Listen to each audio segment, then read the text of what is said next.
WSBN Washington. ESPN 630, the sports capital. Washington's new home for sports. Now, the Bram Weinstein Show on Washington's new home for sports. ESPN 630. Hey, babies. Hey, babies. Hi, everyone. Happy Friday, everyone. Going into Thanksgiving week. Hey, hey, hey, hey, hey, hey, hey. Call 2 games in 5 days. Woo. Can't wait. I'm excited to actually, we got to, 4 years ago we played in Dallas, but it was pandemic. I couldn't go. Yeah. That's right. Had to call it off TV. Yeah. So I'll be calling a Thanksgiving Day game live. I'm Nice. pumped to go do that. I'm very excited. I mean, I'll miss my family and all, but, you'll see me next year. All right, so whatever. Well, I will never complain about calling a Thanksgiving Day game. Like, that's too good to be true. While I love Thanksgiving, doing things like that I think is fine over Thanksgiving dinner. Of course. Of course. I'm gonna run a 10K in Bethesda there, Han. That's what I'm doing. I will say, my brother-in-law does a really good, high-end turkey. So I got to hand it to him. High-end means what? He does a smoked turkey that's outrageous. Smoked turkey and fried turkey are the two best things you can do. Fried turkey's a cheat code. Anybody can do that. Yes. As we famously talked about a million times here and other places, B. Mitch's fried turkey is the best thing I've ever tasted. Yeah, fried turkey's a cheat code. Popeyes makes it for you if you want it, and it's amazing, as you might imagine. Right. Because they put their seasonings on it. Of course, it's good. But my brother-in-law does a smoked turkey, so I'll miss that this year. It's not the traditional. My sister does a traditional roasted turkey, and then he does a smoked turkey, so you have options. Oh, you have both of them then. We have options at there. Okay. So they do up Thanksgiving very well. So, I never like missing that. It's a good one with the family. But, I'll make an exception to go to Dallas to call a Commanders-Cowboys game. Oh, boo-hoo for me. So I'm very excited. I'm the complete opposite because this is a bad time producing Caps games. They always play Wednesday night, and then they play Black Friday at 3 o'clock. Oh, yeah. So I can't really go anywhere. So I'm officially solo for the first time, I think, in my entire That's right, life. because your parents aren't here. Yeah. So you're doing Thanksgiving alone? Yeah, so I'm debating what to do. Oh, man. I don't know what to do, actually. Super sad face. You gotta. No, I'm not sad, though. No one feel bad for me. I'm fine. You'll probably get some invites off of this. Maybe. I you don't might know. get some invites now. Maybe.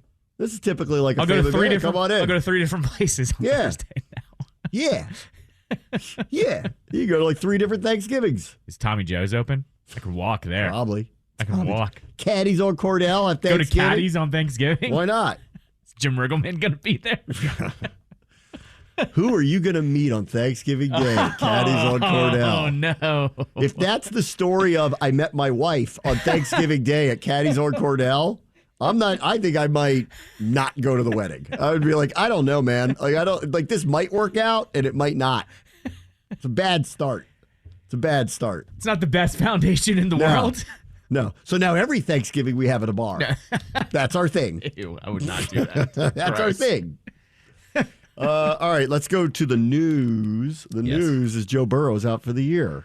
Ugh, that blows. It's complicated because the team unwisely put out a clip yesterday and there was some kind of protective device on his wrist. Yep. And whether this injury had anything to do, it's coincidental that he got hit on it or it got exacerbated, we'll never know because they can't admit that because they're going to get fined. Either way, they're going to get fined now by the NFL for not disclosing that he had an injury, and you're supposed to disclose the injuries. And now, then he got hurt last night. It's a torn ligament. So that's his throwing hand. This is bad. Really bad. Not only out for the year, this is going to be... So I hope he's fine because it's in his wrist. Yeah. So I hope he's fine. Like, this is one of those that I would actually be a little concerned. Let's see how he recovers so that hopefully he can throw the ball normally when he comes back. Otherwise, this could be a career-threatening situation. And I hope it isn't. Obviously, I hope it isn't. He's too good, and I hope it isn't. But we'll see. And he's done for the year, and I think the Bengals are probably done with him. So cancel them out this year as a team that's going to be contending. They're done. Two-parter here on the whole whatever he was wearing. Zach Taylor was asked about it right after he announced he was out for the year. Yeah. And he said a bunch of different players were different kind of compression things. And he didn't ask Joe about it because he's seen him on a bunch of different players. They have him on not only the wrist, he said it like the knees, the ankles, other things. So that's what he's going with. I'm going to go with that's probably the company line. But he's saying it was like he was basically getting at it was unrelated. It happened in the game. That's what he's going with. Well, it definitely happened in the game. Right. I mean, I saw it. Yeah. So it happened, but was it exacerbated? Yeah, exactly. We don't know. Right. And it's too coincidental that he had what looked to be something going on. They didn't disclose it, and now this happens. Right. On the part about the coach says he didn't know, I will tell you, with experience of being with the coaches and the trainers, I know it sounds crazy that they wouldn't know something like that, but they often don't know by design. Okay. You'd actually be surprised how little they know because they choose not to. Right. Yeah, sure. It's one of those, are you available? Okay. Right. Yeah, exactly. And I think part of it probably is they don't want to think about putting somebody out there who might have an injury. I think the doctors tell them when it's something they're overly concerned about, but I know this sounds nuts, but I've been through this a million times. When you hear these things and you're like, I don't believe you, it's easy to say I don't believe you, but a lot of the coaches operate this way where they tell the trainers, tell me what I need to know, but not everything. Yeah. Okay. I mean, fair enough. So that's possible. Yeah. It's possible that he really, actually, honestly didn't know that. And him with some compression thing on his wrist, that would not be abnormal for anybody. Right. Exactly. And that's what he's right. That's what he's insinuating. He's getting at. The problem. No one's going to believe him, but you know. And the other problem here is the Bengals deleted the video too. Like that's always. Well, because that was really dumb. It's like because people were like, look at that. Yeah. Right. Yeah. Which is always like the. Yeah. It was like when we saw the. It was like when we saw the Commanders logo on the. On the NBC Sports Washington video. Which one are you talking about? Because there's multiple ones from that one. Well, right. They edited it out of one of them, but not the other. Not the other one. That was amazing. You forgot the YouTube one. I did? Yeah, too late. Everyone circled it. You weren't talking about the helicopter. The helicopter was my favorite. NBC4 was like, we already know what the name is because it already got out, but there's NBC4 with video footage of it now. And then they go to the Today Show, but at least Mabel in Wisconsin didn't know what it was. And maybe she was excited about it. Who knows? Was she? Did she jump off her couch? Oh, goodness. Tell everybody. What a terrible rollout. Tell everybody. The worst. So. Not mad. I'm just disappointed. As for last night, I'll get to Ron Rivera in a minute because he actually made news today. Well, somewhat news. Not really news, but like he was asked about his job security. Yep. So I'm going to play you that clip in a moment. Let's see. So the Ravens win. After Burrow got hurt, that was pretty much a done deal anyway. They lost Mark Andrews for the year. Yeah, I think that's a big deal for really them. Bad, yep. I do like Isaiah Likely. I think he's a pretty good second fiddle choice here, but like Andrews is kind of Lamar's guy. So that's a big deal, I think. They had, once again, if you think about their season, actually, like they blew the Colts game, they blew the Pittsburgh game, and they blew the Browns game. Mm-hmm. They could be undefeated right now. For sure. Yep. And they were the better team last night, even before Burrow got hurt. Once he got hurt, it was over. But like they were the better team last night again. So I didn't really see this coming with them to be this good, but they are now. I'm turned like their losses are of their own making. So they, to me, right now look like the best team in the AFC. I think it's hard not to make that assumption at this point. I was on the bandwagon 2 weeks ago after they beat the Lions and the Seahawks back to back and just blew them both out. But yeah, I mean they've been really good. It took a minute for the offense to heat up too, because it took about probably 5, 6, 7 weeks for them to actually start finding their stride. Now they have to find another stride though with no Andrews. That does hurt them quite a bit in terms of not having to worry about that guy in the middle of the field. Like, good luck Odell, good luck Flowers, good luck for the rest, good luck Bateman, good luck for all you guys, because now they're going to focus on all three of you guys, and good luck. Like, we haven't seen whether they can just do it without Andrews. So. Yeah, but I'm a firm believer in them, especially after how I believe it now. Like, especially now for them too. I think it's really important if they get the 1 seed somehow. That home field advantage is legitimate. Like, between the fans and just how they play at home, that seems to be a legitimate threat if they actually. How's Stavros doing today? Pumped? He must be pumped. I sent you the video. You I didn't watched see. it We yet. probably can't. Probably can't air it. You cannot air it. Probably can't air it. You can't air anything. Yeah. Every post game, it starts with him with his shirt off. Number one. This one's in the bathtub. He looks like he hasn't bathed. This one's in the bathtub. Oh, it's in the bathtub with the Ravens beanie on. I'll watch it during the break. Anyway, boy, let's see. We're streaking towards a possible Ravens-Eagles Super Bowl. Ew. That's what we're streaking towards right now, I think. Ew, I don't like that. Maybe the Niners. Somehow I doubt the Cowboys. There's something about them that feels like they will lose and Stephen A will laugh about it. Like, they'll probably be in the playoffs, but I feel like that they'll probably, like, You want to talk about bye weeks of 2 in a row. They had the Giants last week with DeVito making his first start. You know they're playing Carolina on Sunday? Yep. For us, that's the worst. Mm-hmm. I mean, I guess we're playing the Giants this week too, but I mean, we already lost to them, though. That's true. We did. They killed them twice. They killed them twice. No doubters. Yeah. Nobody was playing in the fourth quarter in both of those games. That's right. 58 They got to bench their starters in week 1. Yeah. And last week too. Yeah. Cooper Rush came in. Cooper Rush on. So all right. So I think I came into the season with that division and I said I can make a case for all 4 of them. Now Burrow's hurt and their season started slowly and they're not going to recover. They're done. Cleveland lost Deshaun. I don't think they're done, but I don't think it's hard to buy a rookie quarterback like leading them where they need to go. Although I do buy their defense. Pittsburgh. Did you know they're favored this weekend, by the way? Over the Browns. The Browns are favored over the Steelers. Is it in Pittsburgh or is it in Cleveland? It's in Cleveland, but still, like the way their defense is going, Pittsburgh, because they just keep them in every game. Yeah. It's this guy's gonna. I don't know. I don't know. We'll talk about that. Yeah, because that's food for thought on that one. How would you end up at a spread like that? That's. I guess nobody likes hands. I don't know. Nobody likes hands. They're also statistically like the worst team on offense, like by far. Yet they keep winning. This is like the third quarterback they've played. None of them have actually been particularly good at any point in time. Their best offensive player got hurt, Chubb. It's amazing they have the record they have. It's because their defense is real. I've been saying this for weeks. Like they have a real defense out there. Like it's keeping them alive. So that's going to keep them alive. But it's hard to figure them, even after beating the Ravens last week, jumping them now.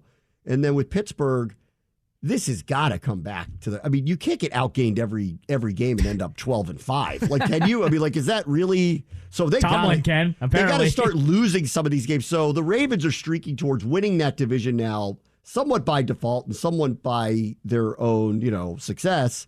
And now it'll come down to what record will Miami have because Buffalo's messed up too many times. Yep. What record will the Chiefs have? So we'll see what ends up there. Chiefs, and it doesn't look like Jacksonville's going to have a dominant record. So the Ravens are they need a Chiefs loss or two to streak it, and they might get one this week, streak into the 1 seed. Watch out. Like, here come the Ravens. Watch out. Chiefs still have the best winning percentage even after last night. Still only have 2 losses. The other thing... they got the Eagles this week. Right, but the other thing I think you need to pay attention to is don't assume the Jags anymore. The Texans are only a game behind them. That's what I'm saying. The Jaguars are, I've seen enough of them. I saw because, I got to see their London games, which I guess is hard to, because overseas always kind of hard to tell. And I've seen a little bit of them otherwise.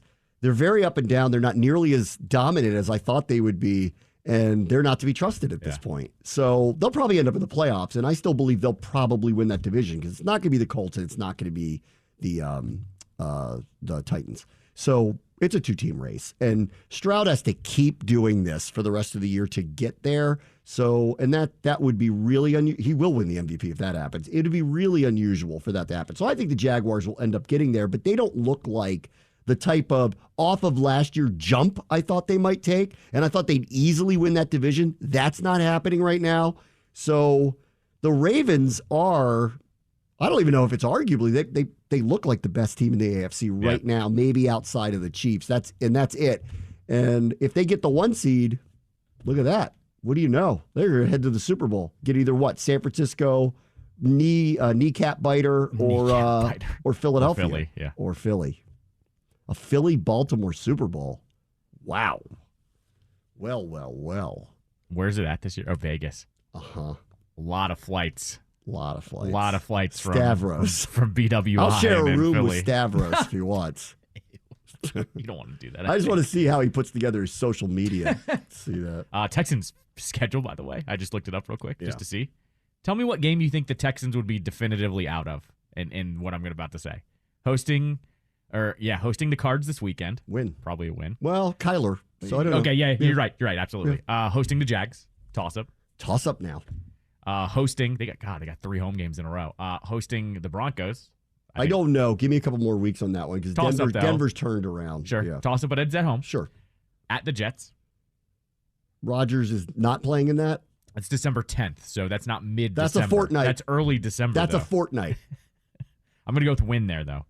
Okay. at Titans. I think the Titans will They're probably done. be sideways by that point. They're Real done. sideways. Yeah, they're done. Then they host the Browns on Christmas Eve. The Browns. Let's see where they are. See where they're at, but they should be. Again, like, because of now what's happened with Cincinnati, like the Brown, and because I don't buy Pittsburgh long term to have a record like this when they get outgained every game, the Browns might default be in second place and in for the playoff hunt, and so that game maybe have a lot more meaning for them than you think to get in as a wild card. Then, because it's the wacky divisional opponent thing, they host the Titans, so they get the Titans 2 times in 3 weeks.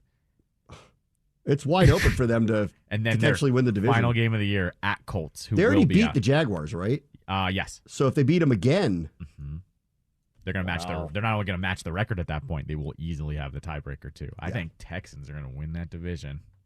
watch they'll go out in round 1. Well, that's what they always do.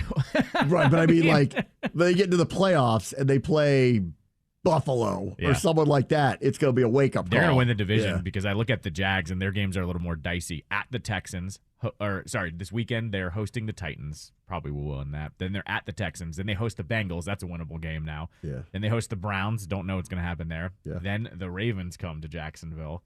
That's going to be huge. That's going to be a big game. Then Jaguars. If the Jaguars win those 3 before, it's going to be a huge game. Probably for high seeding type game. Jaguars at the Buccaneers. Christmas should Eve, win. Should win. And they host the Panthers. That's a should win.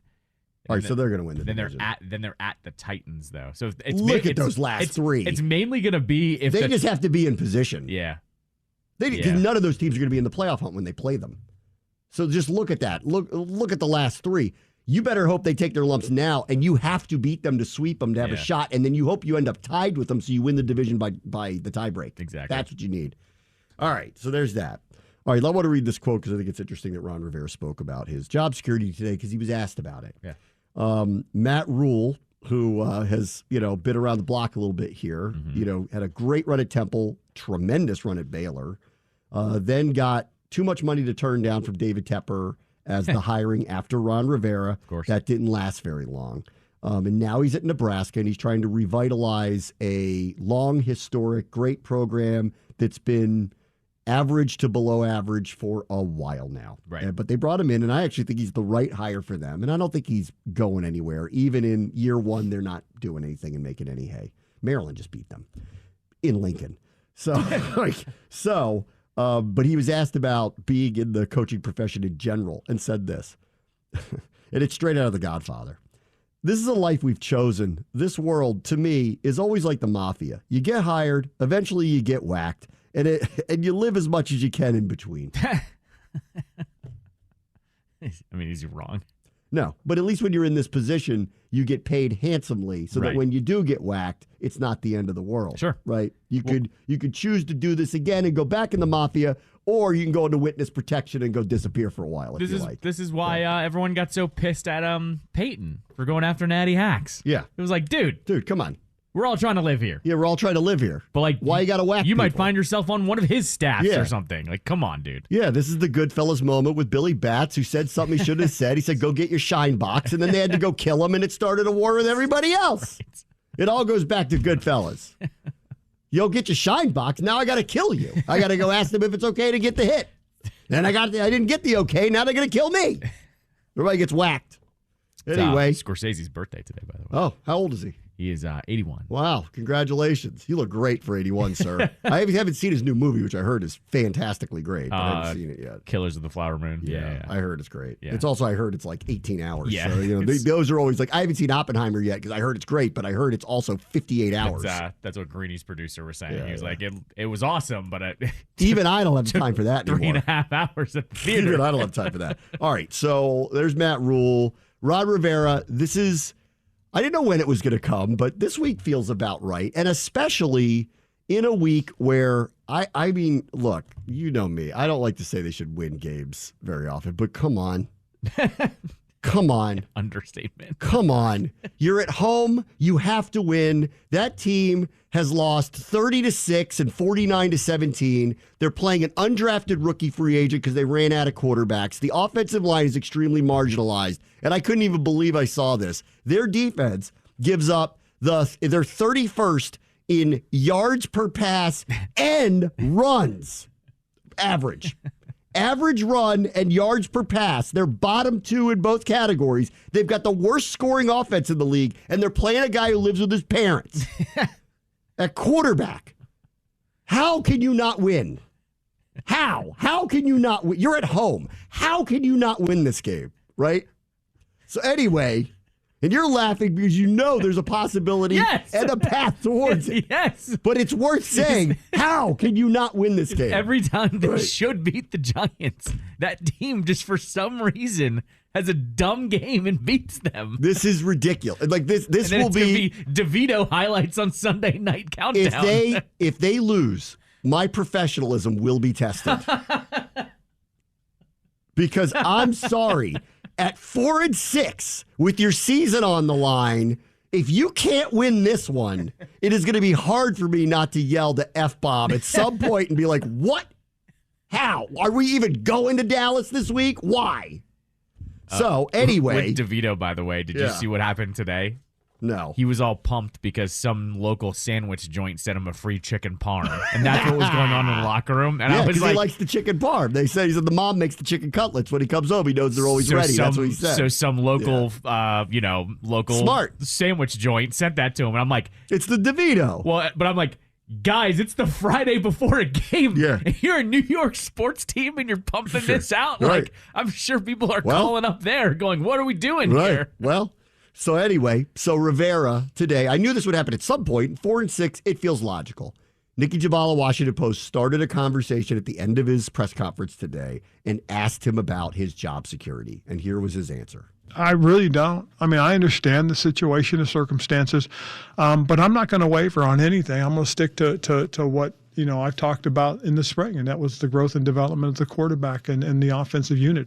I think with what we're doing and how we're doing things, it's kind of the progression of how it would be. My big disappointment has been we haven't played as well on defense that we needed to. Does that make my job security shaky? It could. I have no idea what Mr. Harris is going to do. So all I can do is just focus in on each game, each week, and just stay on that game. I did the same thing in Carolina. And the truth is, this is the nature of the game. I get it. So if it happens, it happens. If, that I stay, I stay. And so until then, I will just continue to work. I know what my goals are. I know what my vision is. But I'm not going to shake and waver on Sam or this offense or what we do. It's just, it's unfortunate right now that we haven't played as well as we needed to on defense to give ourselves a few more opportunities to win. The last couple of weeks, I think we've kind of played kind of complimentary football, especially in the New England game. There were some things that we had to do, and we bowed up and made some plays on defense and offense. We scored when we needed to. So those were good things. Last week, we didn't get the pressure on the quarterback I would like to have had. Gino was struggling. It would have been good to be able to put some more pressure on that quarterback. It would have helped us. Probably would have given us an opportunity, even a better opportunity to win. But, again, I'm going to, work with what we have, deal with what we have, and just continue to stick to what I've said, in the spring. Okay. There were follow-ups. There were a number of other questions. Yep. He didn't really stray much further from that message, which is, I'm trying not to think about it. I'm not an idiot, and I do totally understand, that people are going to talk about this. 4-6 doesn't look good, but he's leaning on something here that is, I think, has complicated this slightly if you think that it's an easy decision for the ownership group to make, which is the big bet that they made was Sam Howell was the right guy. And it looks like he probably is. Right. The offense is getting better. I'll give you a number that I couldn't believe it when I saw it. They have 6 players with 250-plus yards receiving. No other team in the NFL has 5. So he's ahead of the curve. This offense, we can nitpick and complain about, and I think there's a lot of things to complain about, especially their allergy to running the ball, which doesn't, and this week, again, I'm going to scream they should be running the ball more and watch they won't. But But of course they won't. It is getting better. If you go watch where they were to where they are, metrically they're moving up. They're now middle of the pack, is what I'd hoped they'd be on offense. His numbers, obviously, sacks are really bad, turnovers are really bad, Passing yards are outrageously great. Some of these other metrics, touchdown passes are great. Clutch gene is there. So I'll take the good with the bad of what's going on here. And it's growing, and it is year one really for him and year one for Bieniemy in this offense. This is not as easy a decision, I think, as people like to pretend that it is. Because if you do wipe all this stuff out, you are basically, unless you're hiring Bieniemy, you are basically saying, yeah, that was fine. Start over with Hal. Right. And then I think there's no guarantee that whoever comes in here connects and makes it work. Oh, yeah, of course. That's why I've always, when we were talking about the Belichick stuff yesterday, would it shock you if they were saying we want to keep Bieniemy on board if Belichick was coming on board? I wouldn't be shocked if that was the conversation. But with that, here's the interesting part of that reporting. And Rivera was asked about rumors. They didn't specifically name him. And he just said, I think it's all BS, is what he said. He goes, You guys don't know. He's like, you're talking about stuff from a month ago. You don't know. And even to that point, as of a month ago, I would not say it is an obvious thing that Bieniemy and Hal should stay together, right? Even as a month ago. But when this reporting started a month ago, it was on the premise of these conversations had already started. Yeah. Well, if they had already started, why in the world would it have included Eric Bieniemy at that point? Yeah. It only would now with the results that we've seen. And also to the point of, I want to see the season play out. They're playing Dallas twice, Miami, San Francisco, the Jets. These are legitimate defenses, big time, top 10 legitimate defenses. Let's see what his numbers look like after all of that when this is all said and done. Right. No, that's true. So, I don't know. I thought his answer was satisfactory here. And it sounded about as right as I expected it to be. And he basically said, I'm doing my job. And this is what my job is. And you can judge me on all this other stuff.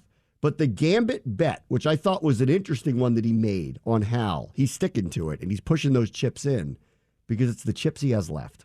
Right, exactly. The chips he has left is, I told you we're going to develop this quarterback, and I'm right about it, and I'm right about it. So that being the case, take everything into context.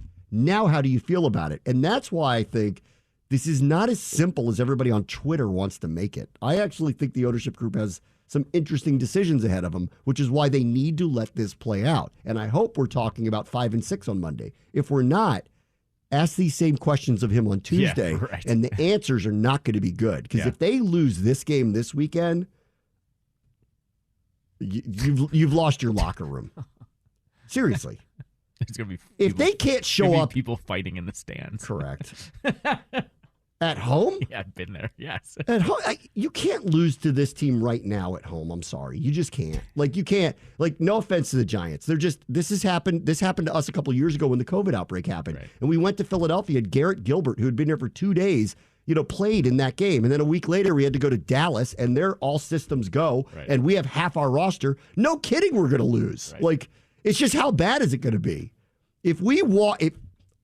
My professionalism is on the line if that score reads Giants more than Commanders by the end of the day. Good luck with that. Yeah. All right, we'll take a quick break. Bram Show, ESPN 630 Sports Capital. One more quote that we did not play from Ron Rivera at his press conference today, where towards the end of it, he was asked about his job security. We played the initial long answer. Ben Standig transcribed this one, where he was asked, are you confident in what's transpired here in terms of your future? And I can't say the first word. He said, S.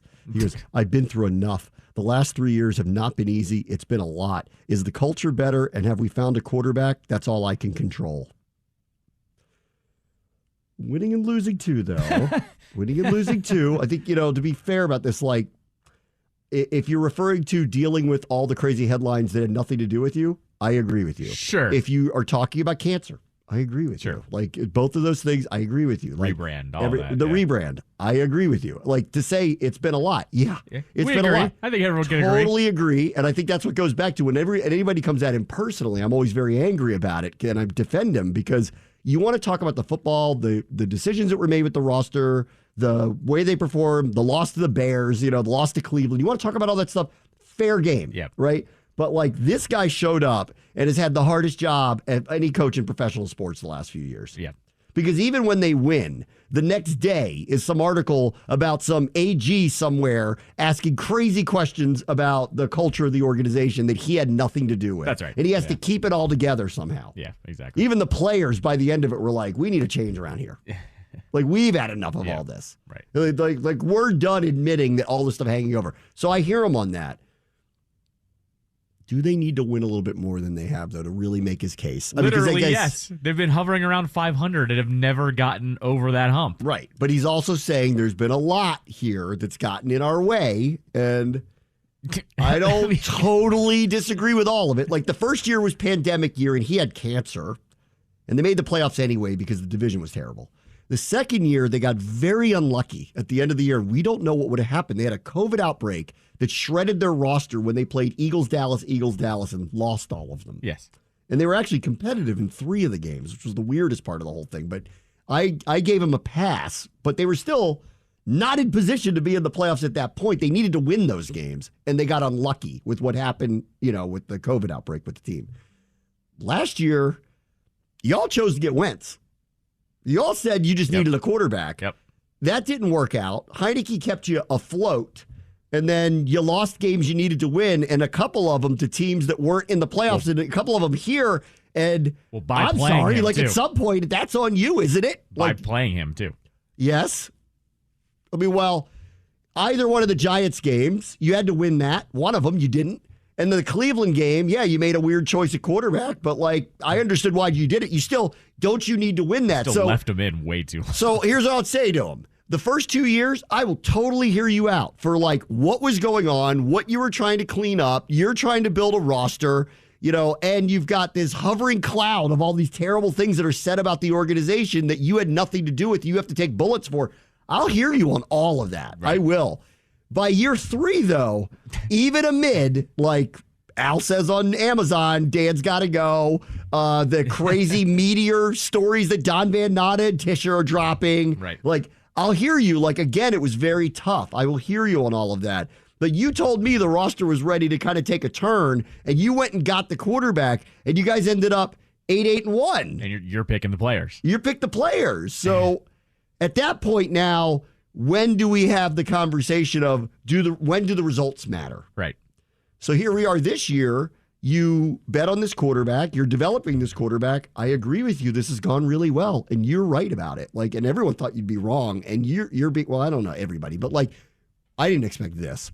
I didn't expect him to be as good as this. I had hoped. I was optimistic. I had hoped. I did not expect it to be this. Even on this front, though, Ron admitted he didn't really know what he had because he stepped in his own as he likes to do. That was a bad quote. That was a bad quote. He did that in the summer where I was I didn't know this. You didn't? You're the head coach. Paraphrasing, shoot, if I knew if he was that good, I would have played him earlier. And everybody's like, you're the head coach. You're the head coach. How did you not know? Did you not watch any of his practice reps? How did you not know? Were you not there? How did you not know? Anyway, so but now, and then this year, okay, you did take a bet on Hal. I was one of the ones going, that's a crazy bet to make in a year where, in the sale year where you've got to prove it.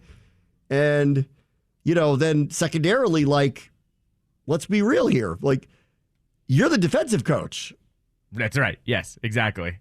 The defense isn't performing particularly well, and is, as your admission here, and I agree with, the story of the season has been this. I said this on Monday. Hal's record, he doesn't deserve the record he has. He's played better than that. Right. Normally, when you have a quarterback performing like this, you typically win more games. Yep.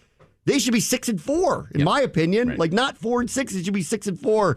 It's the defense that's been a total letdown. So at what point do the results have to matter, which I think is what the ownership group has to weigh here? They may agree with him. Hal's ahead of schedule. We found a guy. This is a great thing to move forward with. But at the same time, and he's banking on, you got to let us continue to develop it because look what's happening. And then at the same time, it'd go and explain 31st in scoring defense this year with this team, and that we traded away 2 stud defensive players because it's time to move on from them. Explain that stuff to me. I'm counting 3 wins, bare minimum. It should be 4 more wins, honestly, if the defense was a little bit better.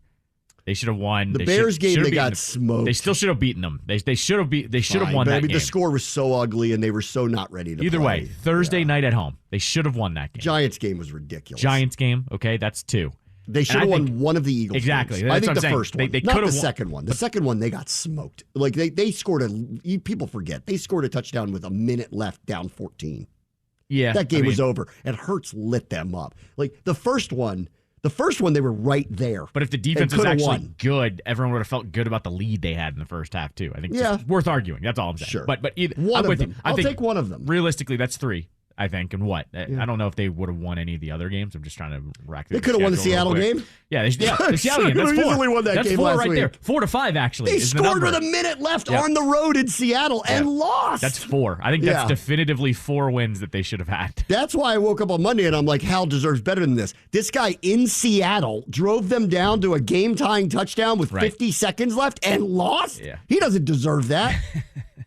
All right, let me talk about something else real quick here before I move on.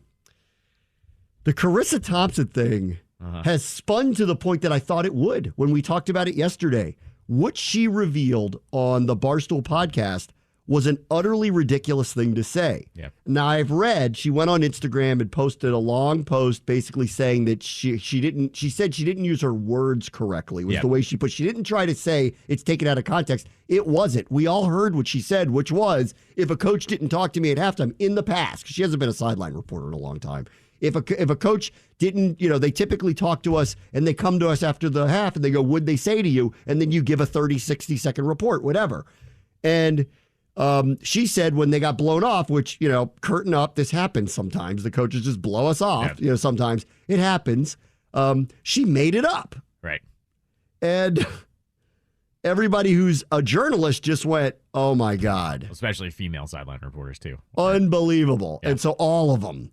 I saw Lisa Salters come after her. Mm-hmm. I saw Laura Oakman, not specifically to her, but basically say, we don't do that. That's unacceptable. Do not believe that that's true. And no, it's not okay. Right. Like, that's the messages. They were all, and it was major name sideline reporters. This puts Erin Andrews in a very difficult spot because they work together. They do a podcast together. Erin Andrews might be the most famous sideline reporter going right now. She can't defend that. How could she defend that? Did you watch a lot of the game last night for Bengals Ravens? Not with a lot of sound. I had it on basically in the background. They actually they didn't address it in pregame. I heard they didn't address it. Right, they didn't even acknowledge it. But that she's not on a sideline and that she's in a sports news cycle, I bet Amazon just decided most of the audience actually doesn't know about this. That's fair. But I will say this, and someone can correct me if I'm wrong. They were using Kaylee Hartung a lot last night. Well, she's the sideline reporter. Right. I know, but I'm saying they were using her a lot. Like, I almost felt like it was more than normal. Now, granted, there were 3 major injuries. So, well, Andrews got hurt, Burrow got hurt, and Lamar got hurt too. Yeah. So, but I'm just saying, like, it almost felt like they were like, watch this. Watch how much we, quote, make up. And it was like, we're going to use her to show you that this all isn't BS. I don't know. That was pretty major stories. Okay. I mean, that's what the sideline reporter is there for. Like, Joe Burrow might be out for the game, maybe more. Yeah. And she even said that at halftime. Right. Or when she came out, she actually said that. Which means someone told her that. Yeah. She didn't make that up. So I've seen the backlash. I think this is just going to go away, because I don't think Fox or Amazon has any inclination to fire her over this. No.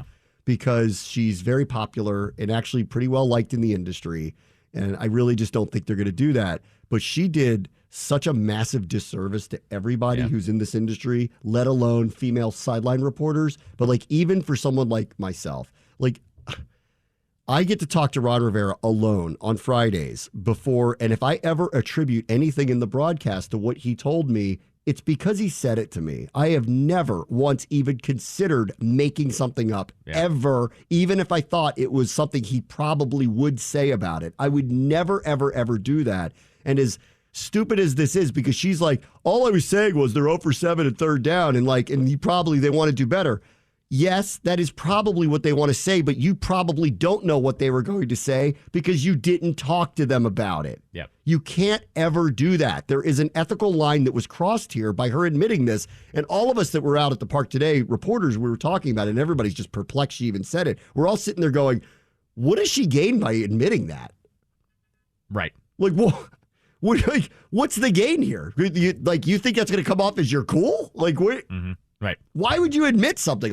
Why would you do it, which is terrible? But secondarily, why would you admit that? Yep. And then every other person who's ever done these before, and I was a sideline reporter on the broadcast for a couple of seasons. Like back before I went to ESPN, that was my first role on the team broadcast. I was a sideline reporter. I never made up anything anybody ever said to me. Right. Ever. Of course not. Ever did anything like that. But if the coach, because we had this, if the coach blew me off at halftime, and it happened every once in a while, like blew me off at halftime because they would go to me and say, would you, coach tell you, whatever. If they blew me off, this is how I would handle it. I wouldn't say that he did because I didn't want to blow him up, but like I would say, before the game, one of their priorities was this. Here's what's happened so far. I think the team is going to hope that this changes in the second half. Right. Period. It's not that hard. You can choose to either publicly out them and say, I didn't get to talk to him, which most people won't do because we don't want to do that to them, or do it what I just described, which is take something from pregame, but don't attribute anything to anybody. Her admitting this is really bad. I saw people like major ethics, writers write all these things like she's got to go. Mm-hmm. Like this is not something to just brush under the rug, as silly as you may think this is. And not that I think this rises to any more level than what I'm about to say, but the point is also this. Over the last 6-7 years, there has been a concerted effort by people in power to undermine the media. That's right. And to say things like fake news and like calling NBC or CNN. It's persisted even now in the politics of the most recent debate where this Vivek Ramaswamy guy, who's really just trying to light fires on everybody, he's a hot taker. That's all he is. Right. He's just trying to get attention. He went after the moderators during it and called them fake news. Oh my gosh. He called Lester Holt fake news. He called Kristen Welker fake news, and he attributed something like Russia hoax or things like whatever. It says you're fake news. Why? So they're still doing this. And here is an example on a much broader, smaller level of someone committing fake news. Right. It destroys everybody's credibility. And I didn't hear enough of an apology from her. I mean, she did apologize, but I rather would like to hear this was just a really dumb mistake by an immature journalist and I shouldn't have done it. Yeah. Instead of, I didn't use my words correctly to explain how this kind of innocuous third down stat I shouldn't have attributed. It's not enough. Yeah. She apologized, but it's not enough. And I don't think it's going to go anywhere beyond this because the greater outside world doesn't care. Right. And she also isn't on a sideline. If she was, they'd have to fire her. Correct. Yeah. So they'd have to. That's where I don't think this is going to go anywhere. Not to mention, she is only on Thursday night. It literally only happened last night, Thursday Night Football. And through the weekend, we just know how the news cycle works. Everybody's talking about the games on Monday anyways. I will do college football preview, but we are going to focus on Uncle T next. Bram Weinstein Show, ESPN 630, the Sports Capital. All right, let's see what's happening this weekend in college football, everybody. Everybody's talking about Uncle T and Michigan. Maryland fans, I swear, if you do not have a bunch of Uncle T bits on Saturday, I'm going to be mad. Yeah. This is Maryland. You are on the clock to pull off. It's all right there for you. You've got sign stealing. You've got Harbaugh. You've got now someone named Uncle T, who apparently has been outed by The Athletic as the person who sponsored the whole sign stealing scam. We don't know who it is. It's just Uncle T. Who do you think Uncle T is? Who's Uncle T? Tom Brady? Who's Uncle T? Maybe. I think it could be Brady, but Brady, I talked this to you before the show. Brady went to Michigan, but you never see Brady identifying with Michigan, if you know what I'm saying there. Yeah. He's never outwardly super rooting really hard for Michigan. He waves the flag, rah-rah, but he's never diehard Michigan guy. Who is Uncle T? I don't know. We'll have to figure that out. Urban Meyer is Uncle T. Uncle T. He's a double agent. So Michigan comes here as about a 20-point favorite tomorrow. The Fox preview show. Oh, your boy Uncle Urban will be there for that right. one. He's in College Park tonight, guys. What bar is Urban going to? Get your phones out. I'd like some videos, please. Where is Thumbs hanging out in College Park tonight? Watch his hands if you're hanging around. Is he at the View, hon? No. Urban Meyer's at the View, hon. No? Oh, hot take. He doesn't go anywhere in College Park. He goes down to Rose Bar. No.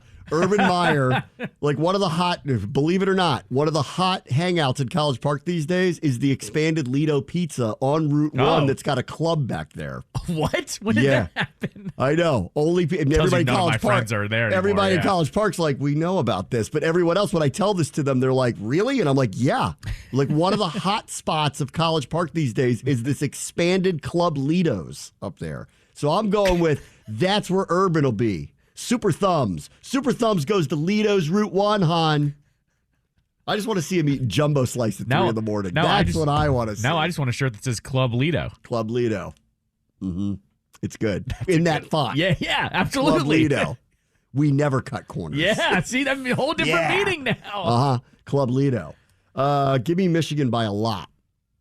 And will that coach who replaced Harbaugh cry a lot? Oh, my God, I hope not. I'm also been thinking more about what you said yesterday. I am pissed I've heard nothing from Maryland. Thank you. Saying that Michigan's saying he should be there for their 1,000th win. As if it's like an automatic that it's going to happen. We don't need our coach to beat you on your home field. That's what I'm saying. Like, that's what I don't like at all.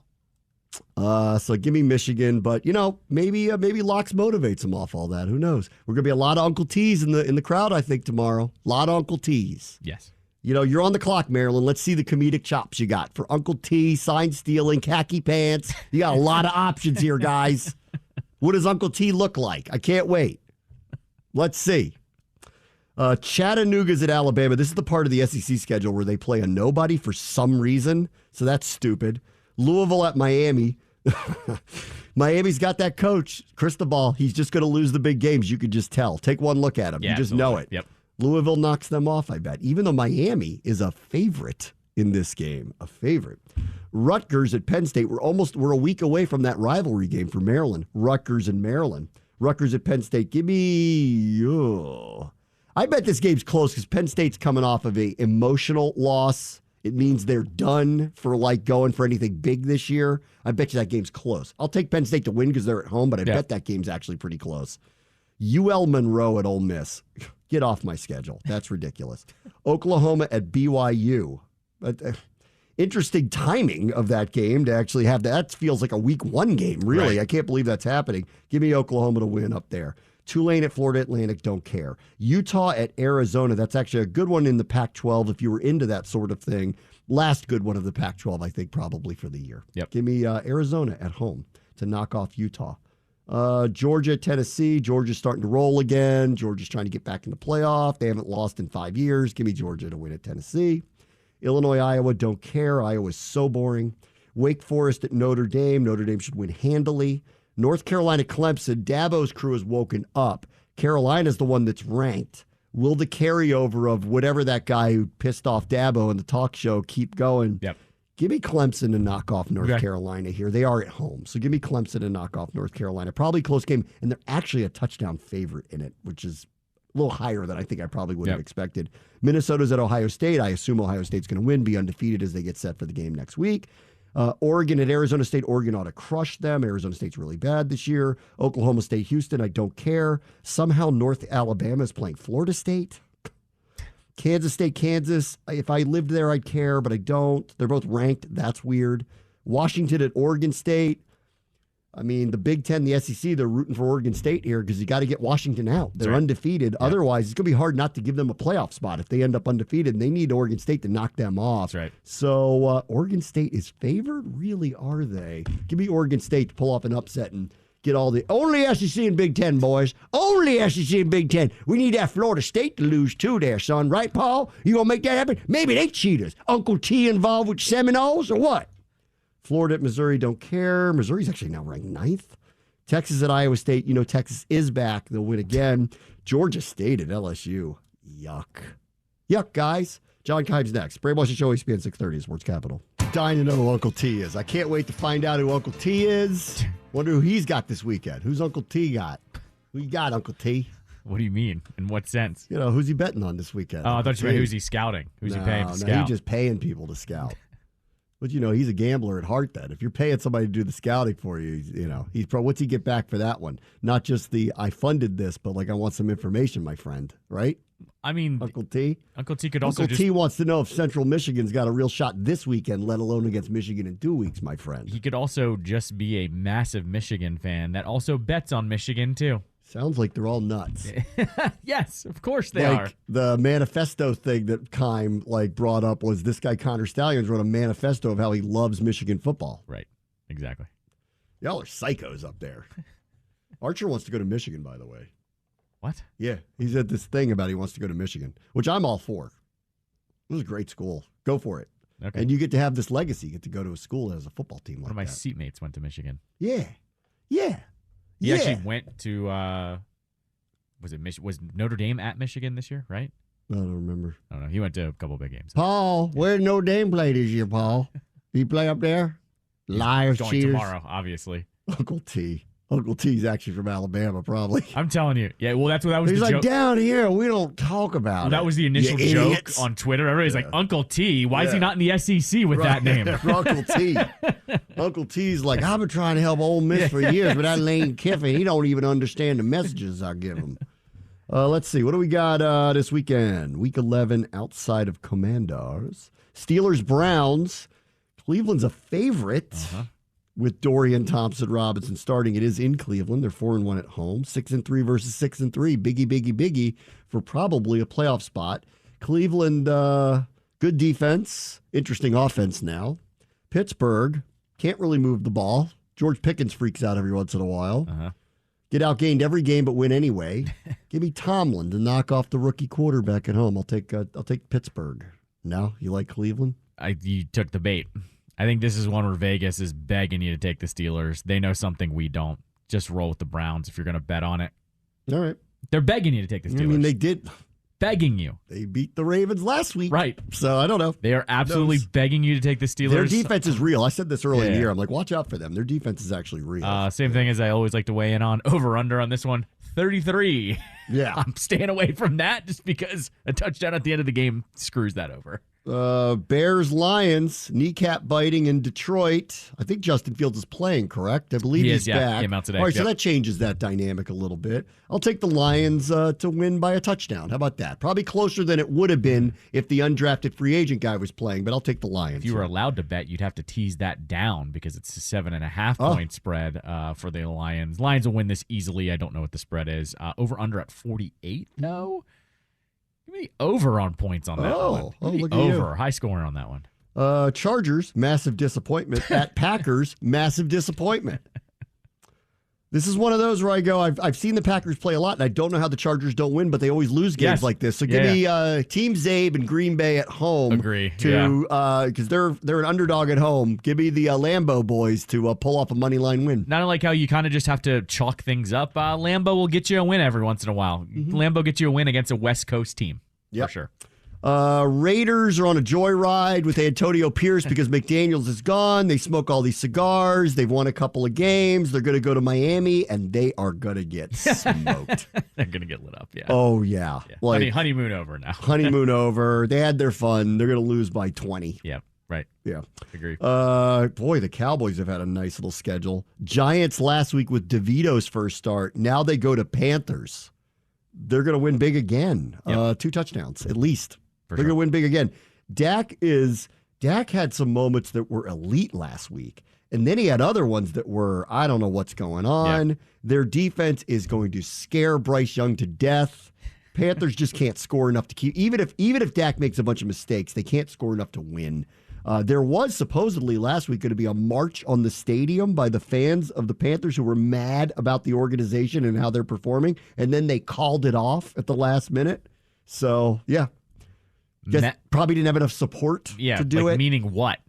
10 people were upset on Twitter, thought everybody else was upset on Twitter, found out only 10 of them were that mad to march on the stadium. To do what, though? I don't know. Tepper out? Because he ain't selling the team after 3 or 4 years. To do what exactly?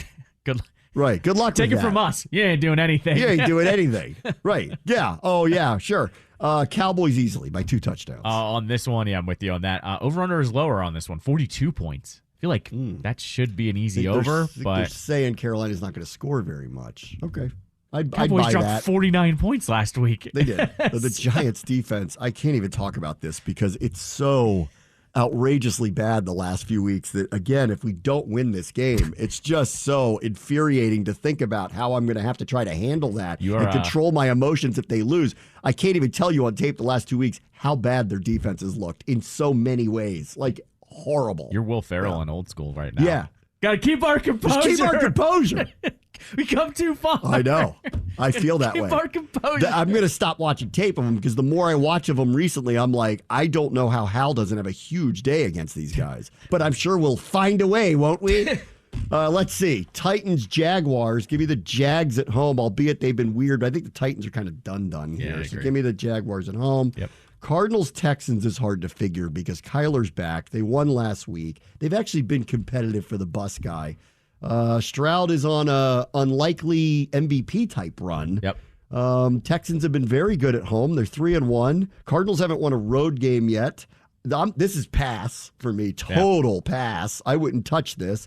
My gut says go with the Texans, but if the Cardinals win, that would not surprise me for a second.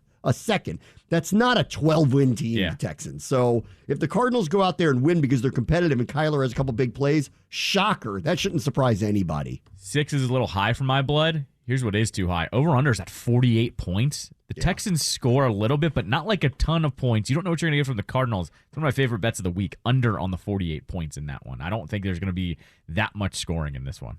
Buccaneers at 49ers. The Niners are going to win easily. Baker, even if he doesn't turn the ball over, which he hasn't really done a lot of this year, cannot lead this offense to score quickly enough or at a clip enough to win this game. And the Buccaneers defense, which is good, not great.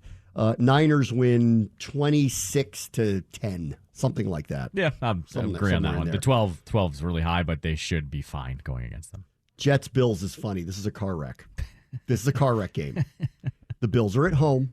They're in a 4:25 window, so it's going to start getting dark early. Their people are going to be wasted. They're going to be jumping through the tables. Josh Allen, once again, is going to be asked a lot of weird questions this week. Trayvon Diggs says Stephon Diggs needs to get up out of there. It's been one of those things. They're 5-5. Their season's on the line. They kind of have to win this game to kind of keep things afloat and stay in the playoff.